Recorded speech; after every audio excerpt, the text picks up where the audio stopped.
क्या आपने कभी सोचा है कि जब शरीर मर जाता है तो आत्मा को भूख क्यों लगती है? अगर आत्मा अमर है तो उसे प्यास क्यों सताती है? और सबसे बड़ा सवाल, मृत्यु के बाद जो 13 दिन होते हैं, उन दिनों आत्मा आखिर खाती क्या है?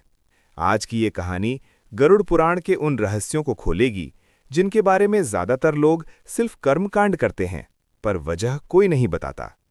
वीडियो को पूरा देखना, क्योंकि आखिरी सच आपकी सोच बदल सकता है। पार्ट 1, मृत्यु के बाद आत्मा की हालत कैसी होती है? गरुड़ पुराण के अनुसार जब इंसान की मृत्यु होती है तो आत्मा शरीर से अलग हो जाती है। लेकिन एक बहुत बड़ा झूठ हम सबको बचपन से सिखाया गया है कि आत्मा तुरंत यमलोक चली जाती है। सच्चाई ये है, मृत्यु के बाद आत्मा कई दिनों तक इसी पृथ्वीलोक में भटकती है।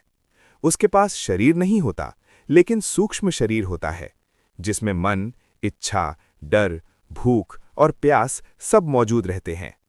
अब सवाल आता है, जब शरीर नहीं है तो भूख प्यास कैसी? गरुड़ पुराण कहता है, भूख शरीर की नहीं, मन की होती है। प्यास जीभ की नहीं, संस्कारों की होती है। इंसान पूरी जिंदगी खाता पीता रहा, स्वाद में डूबा रहा, इच्छाओं में जीता रहा, तो मृत्यु के बाद भी वो इच्छाएं मरती नहीं हैं।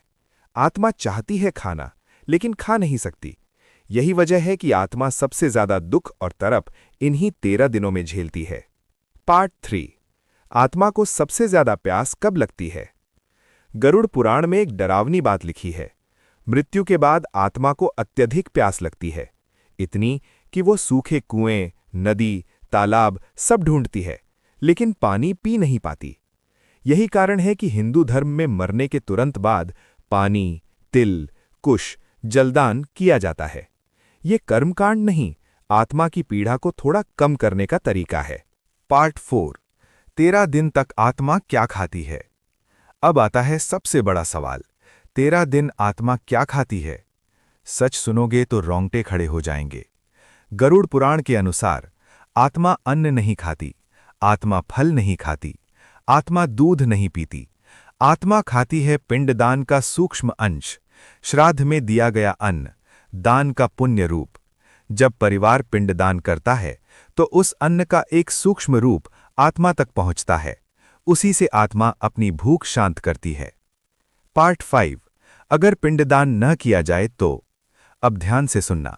गरुड़ पुराण में साफ लिखा है, अगर 13 दिन तक पिंडदान न किया जाए तो आत्मा भूखी रहती है, प्यासी रहती है, क्रोधित हो जाती है और कई बार प्रेत योनि में फंस जाती है। ऐसी आत्माएं घर के आसपास भटकती रहती हैं, क्योंकि उन्हें न अन्न मिला न शांति। पार्ट 6, आत्मा घर क्यों आती है? बहुत लोग कहते हैं मरने के बाद आत्मा घर आती है।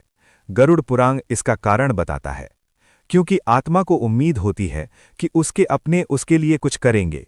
13 दिनों तक आत्मा घर, आंगन, पूजा स्थान, इन सब जगहों के आसपास रहती है।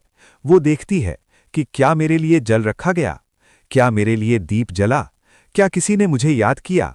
और यहीं से या तो आत्मा को शांति मिलती है या भटकन। पार्ट 7, 13वें दिन क्या होता है? 13वां दिन आत्मा के लिए सबसे निर्णायक होता है। 13वीं के दिन आत्मा को नया सूक्ष्म शरीर मिलता है। उसे यमलोक की यात्रा के लिए तैयार किया जाता है। अगर पूरे विधि से श्राद्ध, पिंडदान, दान हुआ हो तो आत्मा शांत मन से आगे की यात्रा शुरू करती है, नहीं तो यात्रा पीड़ा से भरी होती है। पार्ट 8, आत्मा सबसे ज्यादा दुखी कब होती है? गरुड़ पुराण कहता है, आत्मा को सबसे ज्यादा दुख तब होता है जब बच्चे कर्मकांड को मजाक समझते हैं। लोग कहते हैं ये सब दिखावा है और विधि अधूरी छोड़ देते हैं। उस वक्त आत्मा चीख नहीं सकती, रो नहीं सकती, बस देखती रहती है। आज अगर आप ये वीडियो देख रहे हैं तो समझ लीजिए, ये जानकारी आपको बेवजह नहीं मिली। मृत्यु के बाद आत्मा को भूख लगती है, प्यास लगती है और उसकी शांति पूरी तरह हमारे कर्मों पर निर्भर करती है।